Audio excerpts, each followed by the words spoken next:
இப்போ நம்ம பார்க்க போற டீம் வந்து பாத்தீங்கன்னா லக்னோ சூப்பர் ஜெயன்ட்ஸ். இவங்களோட ரிட்டென்ஷன் ஸ்ட்ராட்டஜியை பொறுத்த வரைக்கும் பாத்தீங்கன்னா புவரஸ்ட் ரிட்டென்ஷன் சொல்லலாம்.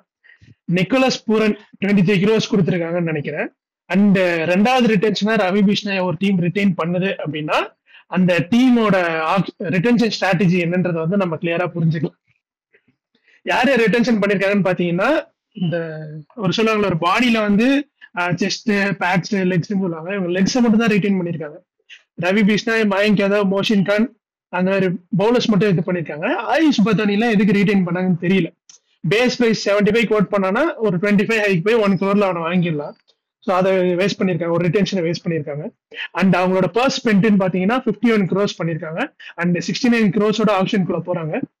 அண்ட் நிக்கோலஸ் பூரன் அவர் தான் அவங்களோட கேப்டனா இருக்க போறாரு. அண்ட் ஒரே ஒரு ஆர்டிஎம் தான் இருக்கு. அது யார் மேல யூஸ் பண்ணுவாங்கன்னு பாத்தீங்கன்னா, பொட்டன்ஷியல் ரிட்டென்ஷன்ஸ் யார் இருக்குன்னு பாத்தீங்கன்னா கண்டிப்பா கேஎல் ராகுல் அப்படின்னீங்கன்னா, கேஎல் ராகுல் வந்து சிக் லீவ் போட்டு 3 வருஷம் ஓடிடுவாரு. கேஎல் ராகுல் கிடையாது. குவிண்டன் டி காக்கே போகிறதுக்கு வாய்ப்பு இருக்கு. அப்படி வேற யாரு இருப்பாங்கன்னு பாத்தீங்கன்னா, குருணால் பாண்டியாக்கு யூஸ் பண்ணலாம், ஒரு மார்க்கஸ் ஸ்டோயினிஸ். ஸோ இந்த 3 பேருக்கு யூஸ் பண்ணதான் லக்னோ சூப்பர் ஜெயின்ஸ்க்கு பெனிஃபிஷியலா இருக்கும். அண்ட் இது வரைக்கும் 7 ஸ்லாட்ஸ் தான் ஃபில் பண்ணிருக்காங்க. இன்னும் 20 ஸ்லாட் ஃபில் பண்ணணும். அண்ட் நவீன் உலக்குக்கு ஹையா இந்த வாட்டி போறதுக்கு வாய்ப்பு இருக்கு.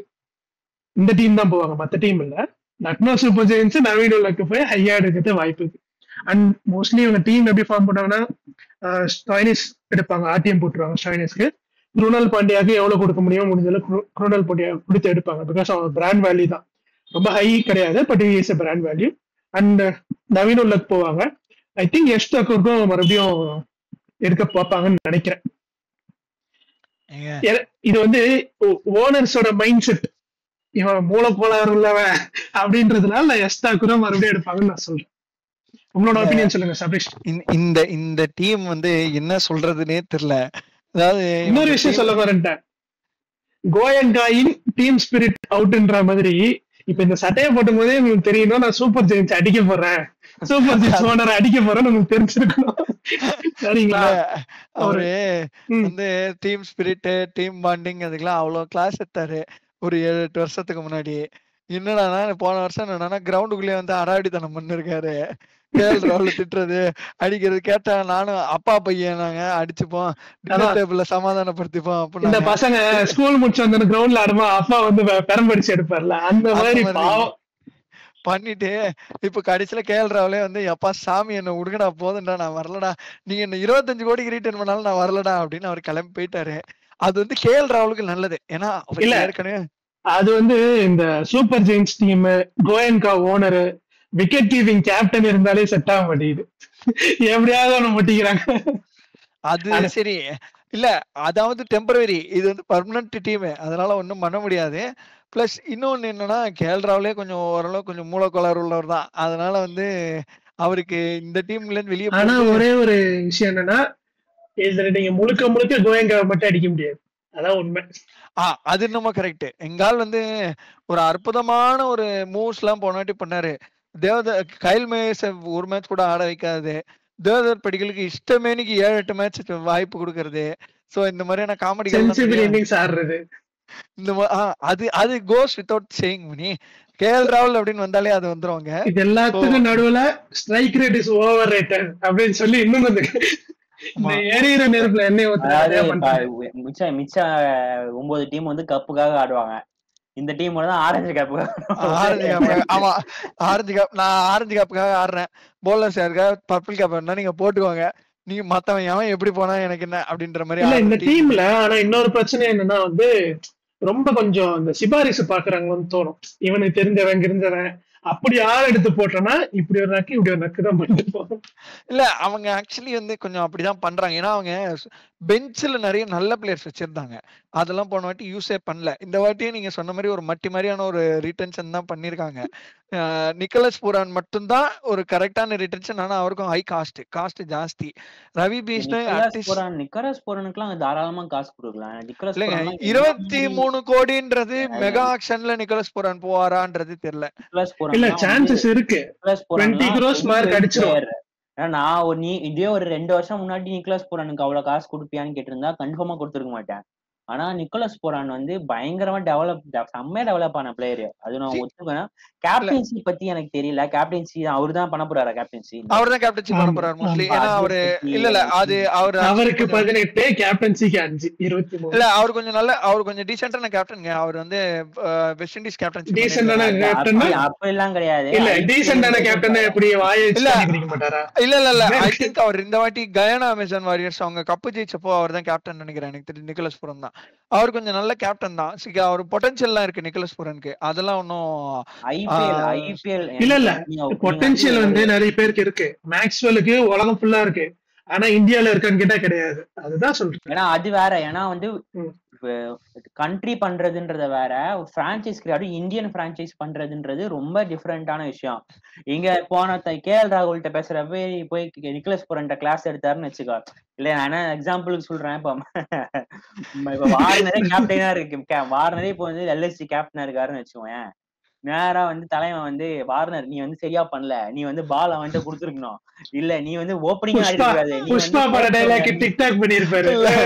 வார்னர் வந்து அட போடா என்ன நான் காவியா மாறனே பகச்சுக்கணும்டா அப்படின்ற ரேஞ்சுக்கு வார்னர் பேசிட்டு போயிடுவாரு. இல்ல நீங்க சொல்றது கரெக்ட் அவங்களுக்கு. ஆனா வேற ஆப்ஷன்ஸும் இல்ல. அதுவும் ஒரு உண்மை. என்னன்னா ரிஷப் பண்ட் எடுக்க முடியாது, ஸ்ரேயஸ் ஐயர் எடுக்க முடியாது, KL ராகுல் எடுக்க மாட்டாங்க, ஜாஸ் பட்லர் எடுக்க முடியாது, டேவிட் வார்னர் எடுக்க மாட்டாங்க, எடுக்க முடியாது அவங்களால. சோ இந்த மாதிரியான கஷ்டங்கள்லாம் அவங்களுக்கு இருக்கிறதுனால Quinton de Kock south Africa captaincy கொடுத்தாலே அவர் 1 கிலோமீட்டர் ஒரு ரிட்டையர்மெண்ட் அனௌன்ஸ் பண்றாரு. அவரு LSG கேப்டன்சி நீங்க கூப்பிட்டு கொடுத்தீங்கன்னா எப்ப வேணாம் பண்றாரு அவரு. அது சரி. சோ அதனால வந்து அவங்களுக்கு அதுதான் ஆப்ஷன். சோ இருக்கிற ஆப்ஷன் அவங்க யூட்டிலைஸ் பண்ணிருக்காங்கன்னு தான் சொல்லணும். இந்த டீம்ல வந்து எப்படி ஒரு இல்ல யாரை எடுக்கிறது அப்படின்ற ஒரு இதுல அவங்க மைண்ட் செட்குள்ளேயே போய் நான் ஒன்னு ட்ரை பண்ணிருக்கேன். பாக்கலாம். ப்ராபப்ளி என்னோட ஒரு இது வந்து குவிண்டன் டிகாக்க அவங்க வந்து கார்டு தூக்கி போட்டுருவாங்கன்னு நினைக்கிறேன். வந்துருங்க அப்படின்னு. ஏன்னா அவர் கொஞ்சம் உழைச்சு கொட்டிருக்காரு. இந்த பக்கம் ராகுல் ஆடும் போதெல்லாம் மும்பை போவாங்களா குவிண்டன் டிகாக்கு? மறுபடியும் கன்ஃபார்மா போவாங்க. மும்பை கண்டிப்பா போவாங்க. பட் மும்பைக்கு வந்து பெட்டர் ஆப்ஷன்ஸ் இருக்கு. நீங்க பாத்தீங்கன்னா ஒரு ஜாஸ் பட்லர், ரேமனுல்லா குர்பாஸ், இல்லனா வந்து ஒரு இது. அதனால மும்பை வந்து போவாங்க. பட் இவ்வளவு விகரஸா போவாங்களா? LSGக்கு குவிண்டன் டிகாக 10 கோடி ஏத்து விட்டுருவாங்க. பட்லரை 18 கோடிக்கு கண்டிப்பா மும்பை இதை வேலையை வைப்பாங்க. இல்ல அதாவது மும்பைக்கு குவிண்டன் டிகாக் தேவை, இவங்களுக்கு அவசியம். சோ அதுதான் வித்தியாசம் ரெண்டுத்துக்கும். சொல்ல முடியாது. CSK போறதுக்கு வாய்ப்பு இருக்கு, வாய்ப்புகள் இருக்கு. சோ என்னோட ரெண்டாவது வந்து கேட்டீங்கன்னா கொஞ்சம் நெஞ்சு வெடிப்பு வரும். பட் இருந்தாலும் இவங்களும் இந்த டீமுக்கு சிவம் மாவியா இல்ல தேவ்தத் படிக்கல். நம்பர் 2 பரவாயில்ல. தேவ்தத் 2ல Devdutt Padikkal at number 2. Number 3ல வந்து Nicholas Pooran captain. Okay. Number 4ல நான் நிதிஷ் ராணா ஆர் வெங்கடேஷ் ஐயர் வச்சிருக்கேன். நான் 2 பேர்ல யாராவது ஒருத்தர் அவங்க போறதுக்கான சான்சஸ் இருக்கு. நம்பர் 5ல ஆயுஷ் பதோனி. சோ நம்பர் 6ல சப்போஸ் அவனும் ஒரு ஷாட்டை வச்சு ஓட்டிக்கிட்டு இருக்கான். அந்த ராம் ஷாட் மட்டும் இல்லைன்னா செத்தாண்டா அவன். அது சரி. நம்பர் 6ல இவங்க வந்து ஸ்டாயினிஸ்க்கு போவாங்க. பட் ஸ்டாயினிஸ் கொஞ்சம் நிறைய பெரிய பிரைஸ்க்கு தான் போவாரு. சப்போஸ் ஸ்டாயினிஸ் கிடைக்கல அப்படின்னா they might go for a guy like Mohammad Nabi or Sikandar Raza who can bowl, spin and bat at the end. ஏன்னா அவங்க ஃபாஸ்ட் bowling ஆல்மோஸ்ட் சார்ட்டட் நீங்க பாத்தீங்கன்னா. சோ அது வந்து நம்பர் 6 and 7 அந்த ஸ்லாட்ல அவங்க. ஓகே. ரவி குருணால் பாண்டியாக்கு நீங்க சொன்ன மாதிரி குருணால் பாண்டியாக்கு போவாங்க. ஸோ கம்மி காஸ்ட்ல ஒரு குருணால் பாண்டியாவோ இல்லை கிருஷ்ணப்பா கௌதமோ கிடைச்சா அந்த ஒரு நம்பர் 7 ஸ்லாட்ல அவங்க ஸ்லாட் பண்றதுக்கான சான்சஸ். நம்பர் 8ல வந்து வாஷிங்டன் சுந்தர் போறதுக்கு சான்ஸ் இருக்கா? வேண்டாம். வாஷிங்டன் இவங்க போவாங்க. பட் எனக்கு தெரிஞ்சு இவங்கள்ட்ட இருக்கிற பர்சுக்கு அவங்க வாஷிங்டன் சுந்தர்லாம் இவங்களால எடுக்க முடியாது. அண்ட் நம்பர் 8, 9, 10 வந்து இவங்களுக்கு வந்துருது. பீஷ்னாய், மயங்க் யாதவ் அண்ட் மோஷின் கான் நம்பர் 8, 9, 10 வந்துருது. ஸோ அங்க சார்ட்டட். அண்ட் நம்பர் 11ல வந்து ஒரு ஃபாரின் ஃபாஸ்ட் பவுலர் தேவை. அங்க நீங்க சொன்ன மாதிரி they might go all out for Naveen ul-Haq. All out போற அளவுக்கு அவர் எடுப்பாங்களான்னு தெரியல. பட் சப்போஸ் அவ்வளவு ஃபைட் இருக்காது. 2 பேர் அவங்க சூஸ் பண்ணலாம். ஒன்னு நுவான் துஷாரா, அந்த மலிங்கா மாதிரியே ஒரு போடுற ஒரு போலர் ஸ்லிங் அவரு, இல்லைன்னா வந்து நவீன் உலக். 2 பேர்ல யாரோ ஒருத்தர், யார் ஃபர்ஸ்ட் வராங்களோ இல்ல யார் காஸ்ட் அவங்களுக்கு ஏத்த மாதிரி இருக்கோ இவங்கள யாரோ ஒருத்தர் வந்து இந்த இதுக்கு போவாங்க. இதுதான் என்னுடைய ஒரு இது. கேட்கும் போதே ஐயோ கவுண்டர் பண்ணி சொல்ற மாதிரி ஒரே குழப்பமா இருக்குல்ல அப்படின்னா அவங்களுக்கே அது அப்படிதான் இருக்கும் அந்த டீம். ஏன்னா ஒரு தலையும் இல்லாம வாளும் இல்லாம நட்ட நடுவாக்குல ஒரு 5 பேரை ரீட்டைன் பண்ணி வச்சிருக்காங்க.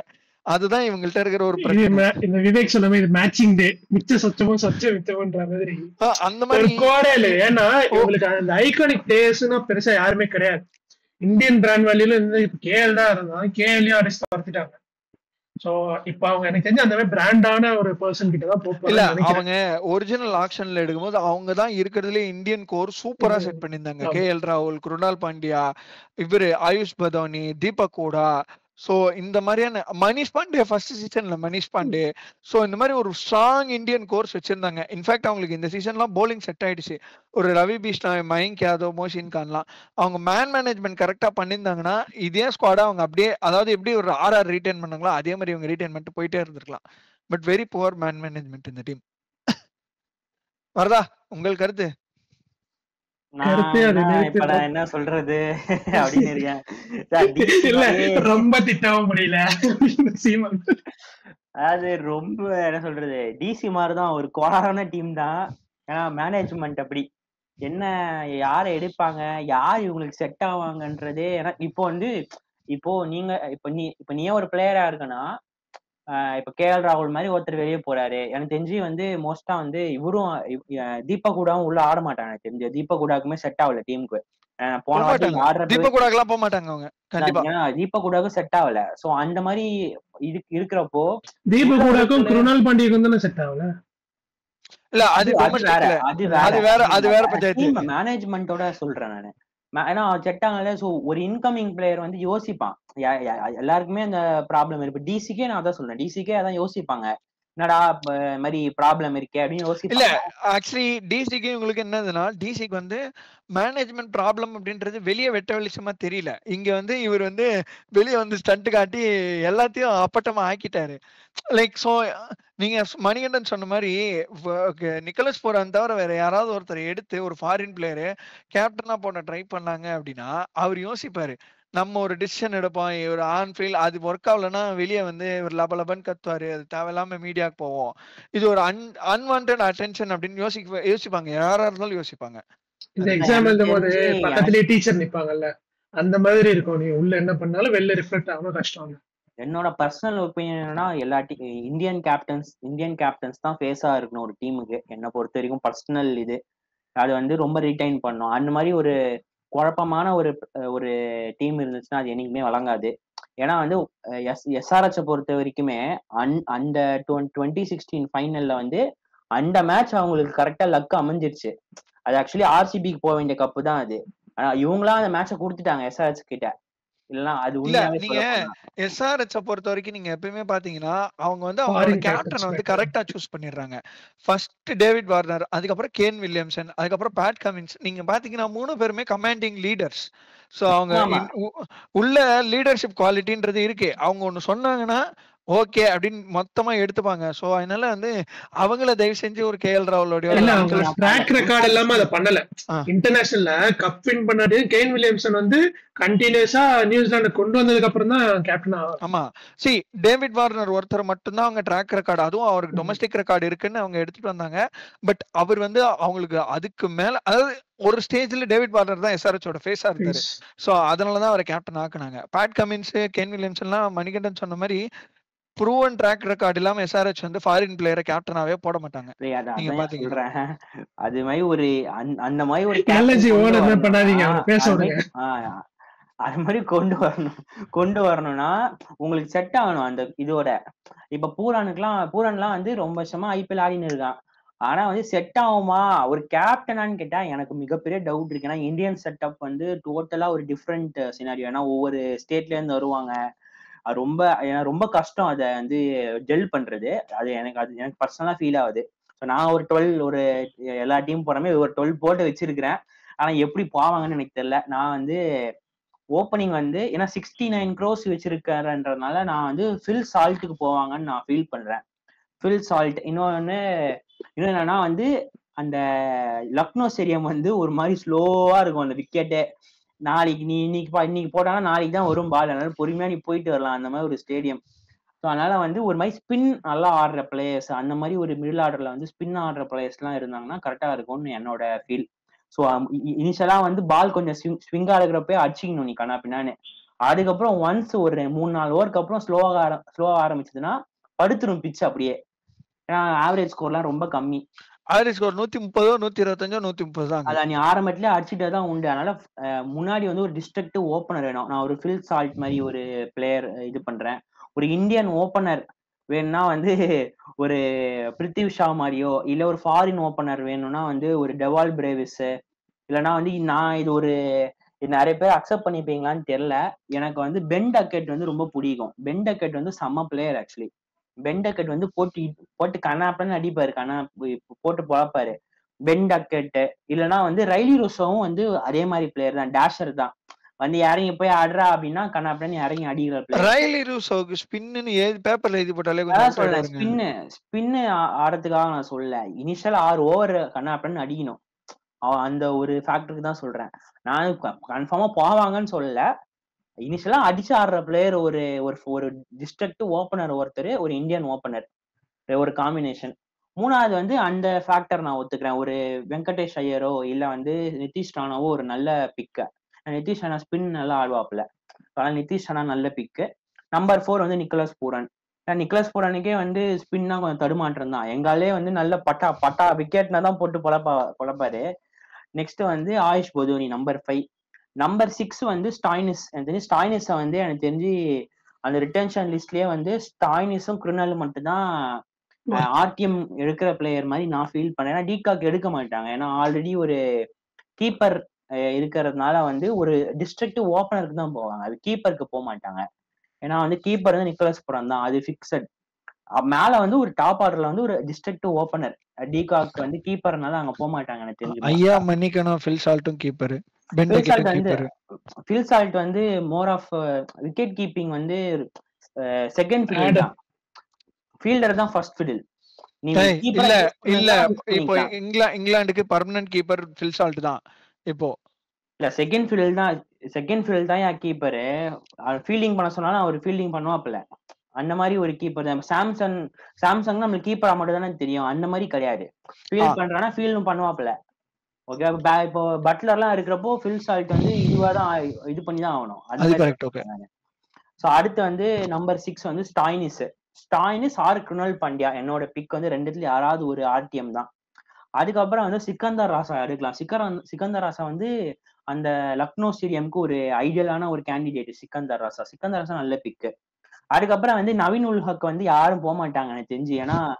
ஏன்னா மற்ற இப்போ வந்து கேகேஆர், மும்பை, சிஎஸ்கே கூட ஆக்சுவலி நவீன் உல் ஹக் நல்ல பிக். ஏன்னா அந்த மாதிரி பிச்சுக்கு வந்து நவீன் உல் ஹக் ஆக்சுவலி நல்ல போலர். சிஎஸ்கே போவாங்களான்னு கேட்டா தெரியல. சிஎஸ்கே ஏன் போக மாட்டாங்கன்னா ஜஸ்ட் பிகாஸ் ஆஃப் ஆட்டிடியூடுன்ற ஒரே விஷயத்தினாலேயே சிஎஸ்கே போக மாட்டாங்க. நாங்க ராய்டுவே வச்சு கட்டி மேட்சம்பா, அத பத்தி எனக்கு தெரியல. சிக்கந்தர் ராசா வந்து ஆக்சுவலி சென்னை நவீன் உல் ஹக் வந்து ஒரு சென்னை மாதிரி ஒரு பிச்சுக்கு வந்து ஐடியலான பவுலர் தான். எடுப்பாங்களா எடுக்கலையான்னு கேட்டா அது எனக்கு தெரியாது. ஆனா ஐடியல் பவுலர் தான் சென்னை மாதிரி பிச்சுக்கு. ஸோ அதே மாதிரி லக்னோக்கு நல்ல பவுலர் தான் நவீன் உல் ஹக். நெக்ஸ்ட் வந்து நம்பர் 9 ரவி பிஷ்னாய், 10 வந்து மோஷின் கான், 11 வந்து மயங்க் யாதவ், 12 வந்து நான் என்ன பிக் பண்றேன்னா ஒரு ஹார்ட் ஃபாஸ்ட் பவுலர் மாதிரி போவாங்கன்னு நான் நினைக்கிறேன். ஒரு மார்க் குட் இருந்தார்ல போன வாட்டி, அந்த மாதிரி ஒரு ஹார்ட் ஃபாஸ்ட் பவுலர், நல்லா பயங்கரமா எக்ஸ்பிரஸ் பேஸ் போடுற மாதிரி ஒரு ஃபாஸ்ட் பவுலர். அப்படி வந்து ஏற்கனவே உங்களுக்கு மயங்க் யாதவ் இருக்காங்களே, இல்லனா அவரு படிச்சுறாரு 2 மேட்ச்ல. அதுக்கப்புறம் மிச்சம் 12 இருக்கேன். அதுக்கப்புறம் வந்து அது அப்படி இல்லைன்னா வந்து ஒரு ஸ்விங் பவுலர், யாராச்சும் ஒரு ஸ்விங் பவுலர் எடுத்துப்பாங்க எனக்கு தெரிஞ்சு. 2 பக்கமும் ஸ்விங் பண்ற பவுலர் எடுத்துப்பாங்க. எனக்கு தெரிஞ்சு இந்த மேனேஜ்மெண்ட் இப்படிதான் ஒரு டீம் கூட்டு சேர்க்க முடியும். ஏன்னா அதாவது சந்திரமுகில வந்து இந்த பங்களா வந்து அவன் வெளியூர் அது மாதிரி யாராவது வெளியூர்ல வந்து ஆடி கொடுத்தாதான் உண்டு. உள்ளூர்ல இருக்க யாருமே டீமுக்கு போக மாட்டாங்க. சரி பாப்போம் என்ன மாதிரி டீம் அமையுது, என்ன பண்றாருன்றத பாப்போம் என்ன பண்றாருன்னு. ஏன்னா ஓனர் கொஞ்சம் கோளாறு தான், அதனால வந்து பாப்போம், வெயிட் பண்ணி பாப்போம்.